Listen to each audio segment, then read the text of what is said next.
Lorsqu'un chiot ou un chien arrive dans la famille, l'un des premiers achats qu'on effectue, c'est un harnais. Mais on est d'accord, c'est parfois pas évident de s'y retrouver dans cette jungle, alors décortiquons ça ensemble.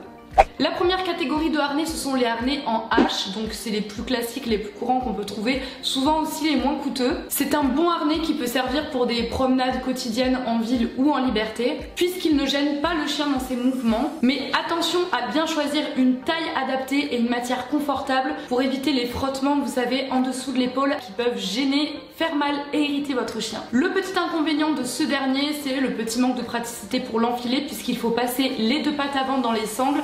Si vous avez un chien qui a du mal à se faire manipuler, qui n'aime pas trop ça, ça sera peut-être pas forcément ce qu'il y a de plus pratique.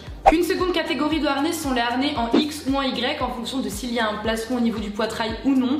Donc ce sont les harnais qu'on voit de plus en plus fleurir partout, tout simplement parce qu'ils sont très polyvalents, donc très pratiques. Il sera très bien à la fois pour les promenades en ville, donc quand votre chien sera attaché, également pour les promenades en libre où les épaules du chien seront dégagées, donc il sera confortable pour ce dernier, mais pourra également vous servir pour des activités sportives de loisirs. Je dis bien de loisirs, si vous voulez faire, je sais pas moi, une fois par semaine de la course avec votre chien style canicross, ce type de harnais fera bien l'affaire. Évidemment, si vous en faites plus régulièrement, il faudra passer à un autre type de harnais dont on parlera juste après. Et pour terminer le côté polyvalent de ce harnais, beaucoup de références ont deux attaches, une située sur le dos, donc idéale si vous voulez faire de la course, si vous voulez que votre chien tracte, mais également une boucle située sur le poitrail qui sera en l'occurrence idéale pour empêcher votre chien de tracter si celui-ci a tendance à beaucoup tirer en laisse. À titre personnel, c'est le type d'harnais que j'utilise avec Mac Jackson.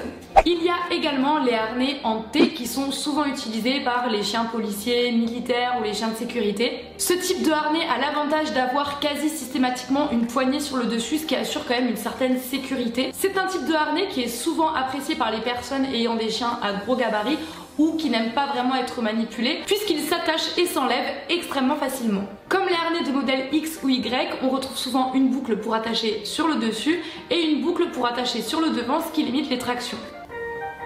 On va attendre que ça passe. Néanmoins, il reste assez peu confortable pour deux raisons. La première, puisqu'il est assez rigide, et la deuxième, puisque la barre située à ce niveau-là a tendance à bloquer les épaules et à entraver les mouvements du chien, ce qui peut par ailleurs avoir des conséquences sur sa morphologie. Et enfin, on termine avec les harnais de type X-Back qui sont eux spécialement conçus et étudiés pour la traction et les sports canins. Cani-VTT, cani-trottinette, mushing et tout ce qui nécessite en fait que le chien vous tracte. La particularité de ces harnais, c'est qu'ils prennent tout le dos, ils descendent jusqu'à la croupe et ils s'attachent à ce niveau-là, ce qui permet de répartir la traction sur tout le corps, donc vraiment confortable pour le chien. Si vous êtes du genre sportif et que vous souhaitez tester ces activités sportives avec votre chien, ce type de harnais répondra totalement à vos attentes. J'espère que ce petit tour d'horizon vous aura aidé à y voir plus clair. Il existe d'autres types de harnais pour des besoins plus spécifiques, mais là je vous ai vraiment présenté les plus communs. N'hésitez pas à nous dire en commentaire quel type de harnais vous utilisez pour votre chien et pourquoi. Quant à moi, je vous fais à toutes et à tous un très gros bisou et on se retrouve la semaine prochaine pour une nouvelle vidéo à Sur au poil.